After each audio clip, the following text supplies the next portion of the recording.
I want to share a piece on this. This happened this year.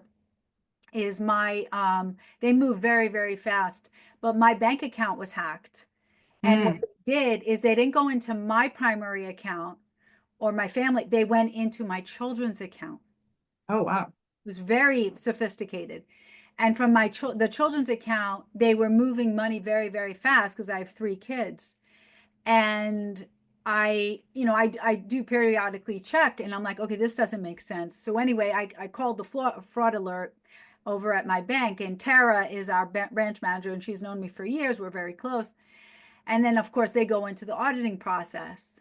Well, the next day they called me and they're like, Kedma, we found out, we have some more intel, and we found out who, we identified based on, the screens and all that, who the culprit is, who the person is, who, or the bad actor. I was like, okay.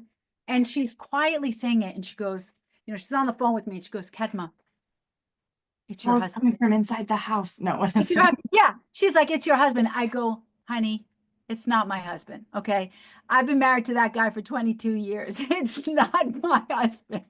It's not my husband. And then she paused because the bad actor was so good that they impersonated my husband's profile Oh, wow. and and spoofed it to look like it was him.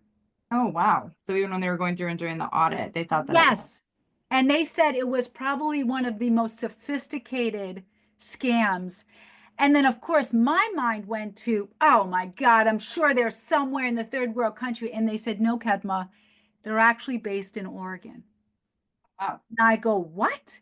They said, yes, the new domestic, like, terrorists, so to speak, are actually based in the state because they Mm. have more impact in like the jump. And I was like, it just blew my mind, but it was such a it was such a huge takeaway from me that even my branch manager thought it was my husband because So it's interesting. so right, sophisticated. Did they give you any insight into how they could have potentially gained that level of access? Did they They have any nope, idea? in fact, that's what they were working with, like forensic, and they said it was so that's when she escalated it up and she's like, look, even like this is something we're going to be studying for a Hmm. while. Like we Yeah. need to understand how did they do it in such a sophisticated way? So I don't know, it's fascinating. My son is actually in his third year for cybersecurity, and what his professor always says is, um, you know, hacking is an evergreen experience. It is thrilling. It supports dopamine.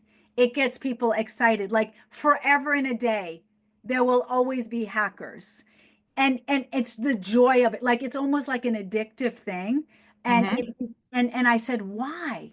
He goes, "Because human nature teaches you. When you tell someone you can't do it, you've just set the competition."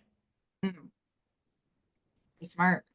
Right? And of course, there's a financial motive as well. Exactly. Yeah. Exactly. So it's phenomenal. And I love where companies are going these days, especially people who are so involved in cyber. They literally pay people a ton of money to what? Try to hack into my system. Try to Mm. hack into my. So anyway, it's